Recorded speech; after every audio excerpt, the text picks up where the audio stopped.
Selamat pagi saudara, kembali bertemu dalam GPD Film Matmas Menyapa dimanapun Anda berada. Firman Tuhan bagi kita pagi hari yang terdapat dalam Markus pasal 9 ayat 28 sampai dengan ayat yang 29. Saya akan bacakan untuk kita semua, begini bunyi firman Tuhan. Ketika Yesus sudah di rumah dan murid-muridnya sendirian dengan dia, bertanyalah mereka, mengapa kami tidak dapat mengusir roh itu?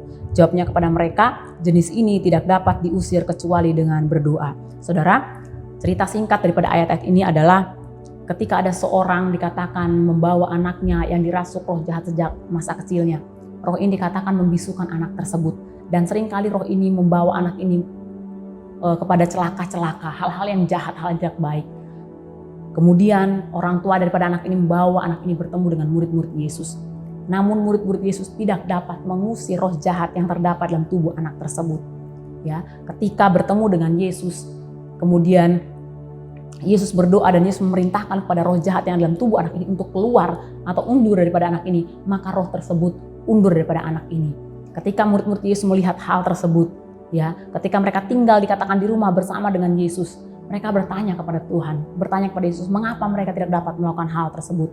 Saudara berkata Tuhan, Yesus menjawab bahwa jenis ini tidak dapat diusir kecuali dengan berdoa. Saudara berkata Tuhan, kita tahu bahwa kuasa dan iman dihasilkan dari doa.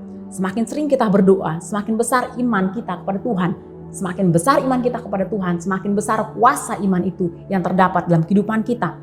Di mana doa berkurang, maka di sana iman berkurang. Di mana iman berkurang, maka kuasa tidak menyertai atau tidak ada dalam kehidupan kita.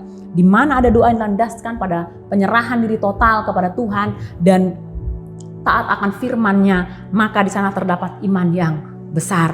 Saudara berkata Tuhan, melalui ayat ini Yesus mengingatkan kepada murid-murid, seandainya murid-murid punya doa yang teratur dan konsisten, sama seperti yang Yesus lakukan, sama seperti kehidupan doa yang terdapat di dalam Yesus, maka pastilah murid-murid ini dapat mengusir roh jahat tersebut. Pasti murid-murid ini dapat menyelesaikan masalah yang mereka hadapi pada waktu itu. Namun ternyata mereka gagal. Ya, saudara berkata Tuhan, ayat-ayat ini pun mengingatkan pada kita semua bahwa kita harus konsisten dengan kehidupan doa kita. Kita harus mempertajam hubungan kita, komunikasi kita dengan Tuhan. Mengapa? Kita tidak dapat berdoa hanya ketika masalah datang, ketika tantangan itu datang, ketika masalah itu datang baru kita berdoa. Namun ketika keadaan baik-baik saja, semuanya aman-aman saja, disitulah seharusnya kita konsisten dengan kehidupan doa kita. Kita semakin mempertajam hubungan kita, komunikasi kita dengan Tuhan. Ya, mengapa? Ketika doa kita sering kita lakukan dan komunikasi kita baik dengan Tuhan, maka iman kita akan semakin tertanam besar di hadapan Tuhan dan ini akan menghasilkan kuasa. Karena kita tahu masalah tidak bisa diselesaikan hanya dengan doa semata pada waktu itu. Masalah tidak dapat kita hadapi hanya dengan doa yang kita naikkan pada waktu itu. Tapi masalah atau tantangan kita dapat atasi dengan iman yang besar. Kepercayaan kita yang besar kepada Tuhan. Dalam ayat-ayat sebelumnya pun dalam cerita ini, Yesus menegur murid-murid. Mengapa? Karena mereka tidak percaya. Namun kita sebagai orang percaya, kita mau mempertajam kehidupan doa kita. Karena kita tahu besar iman kita kepada Tuhan, maka besar kuasa Tuhan yang akan menyertai setiap kehidupan kita. Ketika besar kuasa Tuhan yang menyertai kehidupan kita, kita boleh melihat bahwa tantangan, masalah dapat kita selesaikan, dapat kita hadapi dengan kuasa yang menyertai setiap kehidupan kita. Saya akan tutup dalam Matius pasal yang ke-17 ayat yang ke-20.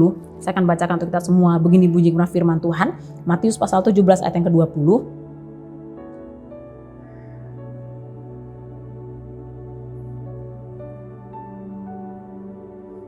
Ia berkata kepada mereka, karena kamu kurang percaya, sebab aku berkata kepadamu, sesungguhnya sekiranya kamu mempunyai iman sebesar biji sesawi saja, kamu dapat berkata kepada gunung ini, pindah dari tempat ini ke sana, maka gunung ini akan pindah dan takkan ada yang mustahil bagimu. Puji Tuhan, saudara berkata Tuhan, firman Tuhan kembali mengingatkan kepada kita, sekiranya kamu punya iman sebesar biji sesawi saja, kamu dapat berkata kepada gunung ini, pindah dari tempat ini ke sana, maka gunung ini akan pindah dan takkan ada yang mustahil bagimu. Mari saudara berkata Tuhan, ketika kita ingin melihat ada kuasa Allah yang menyertai kehidupan kita, dalam kita memampukan kita untuk menyelesaikan segala tantangan apapun yang Tuhan izinkan terjadi di hadapan kita, satu kuncinya, pertajam doamu, pertajam hubunganmu dengan Tuhan. Karena di mana ada doa yang konsisten, di sana terdapat iman yang besar. Di mana ada iman yang besar, maka di sana ada kuasa yang menyertai setiap kehidupan kita. Biar ini menjadi renungan, boleh menjadi pengingat bagi setiap kehidupan kita. Mari kita bersatu dalam doa. Terima kasih Tuhan, terima kasih buat berkat firman-Mu yang kembali mengingatkan kepada kami.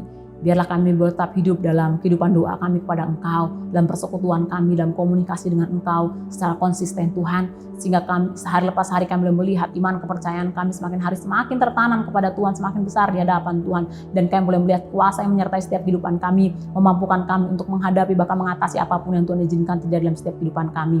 Terima kasih Bapa yang baik, terima kasih Tuhan. Kami serahkan seluruh kehidupan kami dalam tangan-Mu sepanjang hari ini, dalam segala aktivitas kegiatan kami, biar penyertaan Allah jadi bagian dalam setiap kehidupan kami. Bahkan apa yang jadi kebutuhan keperluan kami percaya Engkau yang sanggup mengadakan, Engkau yang sanggup mencukupkan Tuhan. Biar apa yang kami kerjakan, apa yang kami usahakan sepanjang hari ini, Engkau yang menjadikannya berhasil di dalam nama Yesus. Terima kasih Bapa yang baik, terima kasih Tuhan. Kami akan melangkah pada pagi hari dengan pengucapan syukur dalam satu nama yang ajaib, dalam nama Tuhan Yesus Kristus. Haleluya. Amin. Puji Tuhan, selamat pagi, Tuhan Yesus memberkati.